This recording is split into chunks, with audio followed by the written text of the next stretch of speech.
Les damos la cordial bienvenida a este espacio de reflexión, 3 de febrero, del Evangelio según San Marcos. En aquel tiempo Jesús fue a su tierra en compañía de sus discípulos. Cuando llegó el sábado se puso a enseñar en la sinagoga y la multitud que lo escuchaba se preguntaba con asombro: ¿dónde aprendió ese hombre tantas cosas? ¿De dónde le viene esa sabiduría y ese poder para hacer milagros? ¿Que no es este el carpintero, el hijo de María, el hermano de Santiago, José, Judas y Simón? ¿No viven aquí entre nosotros sus hermanas? Y estaban desconcertados. Pero Jesús les dijo: todos honran a un profeta, menos los de su tierra, sus parientes y los de su casa. Y no pudo hacer allí ningún milagro. Solo curó a algunos enfermos imponiéndole las manos, y estaba extrañado de la incredulidad de aquella gente. Luego se fue a enseñar en los pueblos vecinos. Palabra del Señor. Gloria a ti, Señor Jesús. Hemos pedido en la oración colecta amar a Dios con todo el corazón y como consecuencia que este amor se extienda a todos los seres humanos. No puede ser de otra manera. Amar a Dios verdaderamente exige ser probado. Expresarlo es la única forma posible, amando a todos, porque esa es la característica del amor de Dios: universalidad. El pasaje de la carta a los Hebreos que se proclama en el día de hoy señala 5 puntos que vienen a resaltar. El primero: todavía no habéis llegado a la sangre en vuestra pelea contra el pecado. ¿Cómo entender esto que se nos dice? Estamos en un camino, en un proceso de conversión. Ese proceso termina cuando somos llamados por Dios a su presencia, terminada la andadura terrenal. Por eso, mientras ese tiempo, hay que colaborar con Dios en la obra de la apropiación, de la propia santificación, tomarnos en serio la vida conforme al Espíritu con todas las consecuencias. El segundo: ¿han olvidado la exhortación paternal que se les dieron? El autor sagrado apela a la experiencia personal. Toda corrección es molesta, pero luego, cuando surte su efecto positivo, hay paz interior y agradecimiento. De ahí que es prudente no olvidar, porque Dios nos ama, nos corrige, y esta corrección está marcada por el mucho amor que Él nos tiene. No se produce la respuesta en base al amor, sino seducidos por el amor. En tercer lugar, fortalece las manos débiles, robustece las rodillas vacilantes y camina por la senda llana. 3 imperativos que no pueden dejarse de lado. La oración inicial de la celebración lo resalta, así como Dios actúa, tenemos que actuar nosotros. Frente a la debilidad, fortaleza; ante la vacilación, robustecerse, sostenerse, caminar con el otro por una senda llana. Recuerda la invitación de Isaías: allanen el camino del Señor. Una convivencia fundada en el amor que procede de Dios. Y en cuarto lugar, busquemos la paz con todos y la santificación.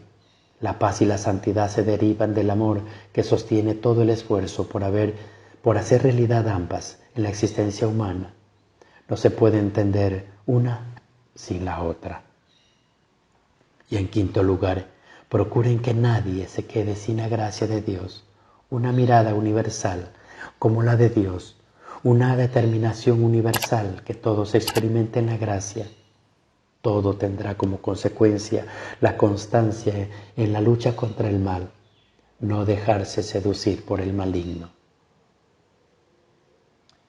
4 veces repetimos dicho versículo en el Salmo interrelacional. Conviene no olvidar que la ternura y la misericordia de Dios son eternas. Su amor se manifiesta en el perdón y la misericordia. Por esto hablar de una y otra es acercarse al amor de Dios.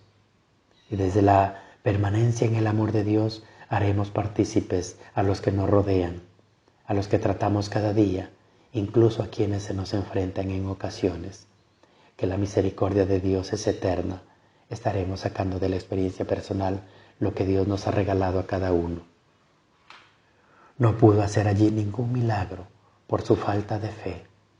La fe sin experiencia del amor misericordioso de Dios resulta hueca, inútil y sin sentido. De ahí que Jesús mande a aprender lo que significa: misericordia quiero y no sacrificios. Aquellos paisanos de Jesús, dice Marcos, que le resultaba escandaloso lo que él decía, enseñaba y vivía y realizaba. Allí escaseaba la fe, como en casi todo Israel. ¿Esto también escasea en nosotros? La serie de preguntas que en este pasaje del Evangelio de Marcos recoge pone de manifiesto la cuestión, todo lo que se les presenta, de palabra y de obra, porque rompe con los esquemas a los que están acostumbrados. Pensemos nosotros cada una de estas preguntas. ¿De dónde saca todo eso? ¿Qué sabiduría es esa la que nos ha enseñado? Y esos milagros de sus manos. Luego el ambiente familiar, demasiado conocido, demasiado normal, en exceso corriente. Para ellos nada hay sobresaliente en el ámbito familiar.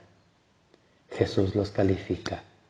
No desprecia a un profeta más que en su propia tierra, entre sus parientes y en su casa. Así lo escuchamos reiteradamente en los pasados días de la Navidad, cuando en el prólogo del Evangelio de Juan decía: vino a los suyos y no lo recibieron. La fe permite ver, experimentar y comprender toda la novedad que se ha hecho invisible, palpable, cercana al misterio del Dios mismo. No es en consecuencia de lo que vemos, sino que abre el entendimiento de tal manera que comienza a reconocer todo lo nuevo de Dios que está llevando a cabo. Y eso ocurre en la propia vida, pero también en nuestro entorno. Aprender a mirar con los ojos de Jesús permite que lo nuevo aparezca ante nosotros y nos seduzca. Nos dejamos seducir por el amor de Cristo, y el amor de los hermanos provoca crecer en la comunión, una comunión fraterna. Esa es la invitación que nos hace en esta jornada a vivir intensamente, a reconocer en Jesús al verdadero Cordero que quita el pecado del mundo, al que nos trae paz en nuestra vida. Gloria al Padre, al Hijo y al Espíritu Santo, como era en el principio, ahora y siempre, por los siglos de los siglos. Amén.